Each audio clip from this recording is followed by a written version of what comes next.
Sam Bouchal n'en revient toujours pas. Un de ses collègues taximans a reçu une course mentionnant une demande particulière du client. Pas de chauffeur africain. C'est une demande clairement raciste qui normalement n'aurait pas dû être tolérée, pas acceptée, en tout cas pas être transmise au chauffeur, puisque non seulement c'est extrêmement vexant, mais c'est surtout répréhensible. Comme lui, des dizaines de chauffeurs s'étonnent qu'une telle demande ait pu arriver sur le terminal du taxi. À la centrale des taxis verts d'où est partie la course, on temporise. Une étudiante qui a retranscrit simplement le commentaire du client, comme on peut retranscrire ici, je voudrais avoir une voiture comme ceci, comme ça, basse ou haute, il faudra m'attendre, il faudra faire ceci. Voilà, simplement.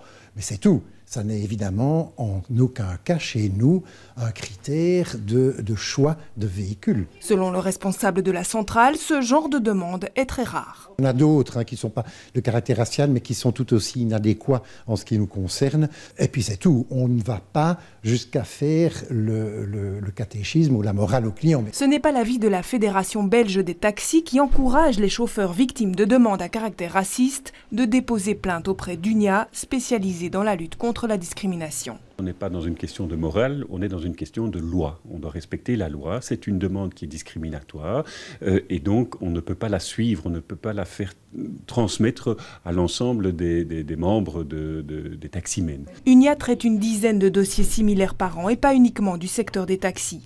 Quant au client concerné, averti de l'indignation des taximans, il a présenté ses excuses au taxi vert en invoquant un malentendu.